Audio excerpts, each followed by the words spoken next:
ఈ రోజు ఈ వీడియోలో తుడరం అనే సినిమా గురించి మాట్లాడుకుందాం. మోహన్ లాల్ శోభన గారు లీడ్స్ గా తరుణ్ మూర్తి డైరెక్షన్ లో వచ్చిన రివెంజ్ డ్రామా ఇది. ఈ సినిమా స్టోరీ ఏంటి, దీని మీద నా ఒపీనియన్ ఏంటనేది ఇప్పుడు తెలుసుకుందాం పదండి. ముందుగా ఈ సినిమా స్టోరీ ఏంటంటే, ఈ సినిమాలో మన హీరో షణ్ముగం ఏకే బెన్స్ ఒక టాక్సీ డ్రైవర్ అన్నమాట. ఒకప్పుడు సినిమాల్లో స్టంట్ మ్యాన్ గా పనిచేసి ప్రస్తుతం తనకున్న అంబాసిడర్ కార్ తో టాక్సీ సర్వీస్ నడుపుకుంటూ జీవితం సాగిస్తూ ఉంటాడు. ఇంట్లో భార్య, ఇద్దరు పిల్లలు ఉంటారు. Happy family. ఉన్నదాంతో వచ్చిన దాంతో ఆనందంగా గడిపేస్తూ ఉంటారు.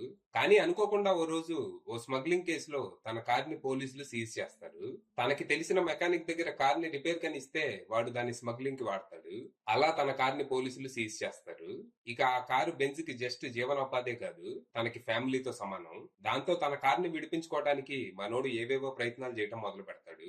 ఈ ప్రాసెస్ లో పోలీసులతో గొడవ కూడా పెట్టుకుంటాడు. తర్వాత పోలీసులు తనని తన కార్ ని వదిలేసినట్టే వదిలేసి మెల్లిగా తనను ఒక పెద్ద కాన్స్పిరసీలో ఇరికించి తన ఫ్యామిలీని చిన్నాభిన్నం చేస్తారు. దాంతో రక్షించాల్సిన వాళ్లే అన్యాయం చేయటంతో న్యాయం కోసం తనే రంగంలోకి దిగుతాడు. మరి తర్వాత ఏం జరిగింది? అసలు పోలీసులు బెంజ్ ని ఏ కాన్స్పిరసీలో ఇరికించారు? కేవలం కారు కోసం తను గొడవ పడినందుకే పోలీసులు ఇదంతా చేస్తున్నారా, లేకపోతే దీని వెనక వేరే ఉద్దేశం ఏదైనా ఉందా? చివరికి మనోడు తనకు జరిగిన అన్యాయానికి ఎలా ఏ రేంజ్ లో రివెంజ్ తీర్చుకున్నాడనేది మీరు సినిమా చూసి తెలుసుకోవాలి. ఇక ఈ సినిమా పర్లేదు, బానే ఉంది. మరీ సోషల్ మీడియాలో ఊదర కొడుతున్నట్టు అద్దరిపోయే థ్రిల్లర్ అయితే కాదు గానీ డీసెంట్ థ్రిల్లర్. ఈ సినిమా కొంచెం స్లో పేస్ లో సాగుతుంది. ఫస్ట్ హాఫ్ అంతా క్యారెక్టర్ ఇంటరాక్షన్ లో వరల్డ్ బిల్డింగ్ సరిపోద్ది. మన బెంజ్ది చాలా అందమైన హ్యాపీ ఫ్యామిలీ అని మనకి చాలా సేపు చూపిస్తారు. అంటే మనం వాళ్ళకి బాగా కనెక్ట్ అయితే సెకండ్ హాఫ్ లో ఇంపాక్ట్ బాగుంటుందని. అయితే ఈ సీన్స్ అన్ని బానే ఉన్నా సినిమా అక్కడక్కడే తిరుగుతున్న ఫీలింగ్ కలుగుతుంది. ప్రీ ఇంటర్వెల్ టైం కి గానీ కథలో కదలికి రాదు. మెల్లిగా మన బెంజ్ సృష్టించుకున్న అందమైన ప్రపంచంలో క్రాక్స్ రావటం మొదలవుతాయి. ఇంటర్వెల్ ట్విస్ట్ పర్లేదు అనిపిస్తుంది.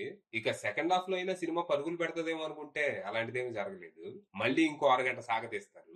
ఇది నచ్చే వాళ్ళకి నచ్చొచ్చు, నాకైతే కొంచెం సోదని అనిపించింది. ఇక వన్స్ అసలు పోలీసులు ఇదంతా ఎందుకు చేస్తున్నారు, వాళ్ళ మోటివేషన్ ఏంటి అనేది రివీల్ అయ్యాక సినిమాకు ఊపు వస్తుంది. అయితే ఇక్కడ వచ్చే ట్విస్టులు బానే ఉన్నా అవి అంత కొత్తగా ఉండవు. ఆ ట్విస్ట్ ఆ సినిమాలోది, ఈ ట్విస్ట్ ఈ సినిమాలోది అన్నట్టే ఉంటాయి. కానీ రివెంజ్ పోర్షన్ మాత్రం ఫుల్ గా సాటిస్ఫై చేస్తుంది. క్లైమాక్స్ అద్దరిపోయింది.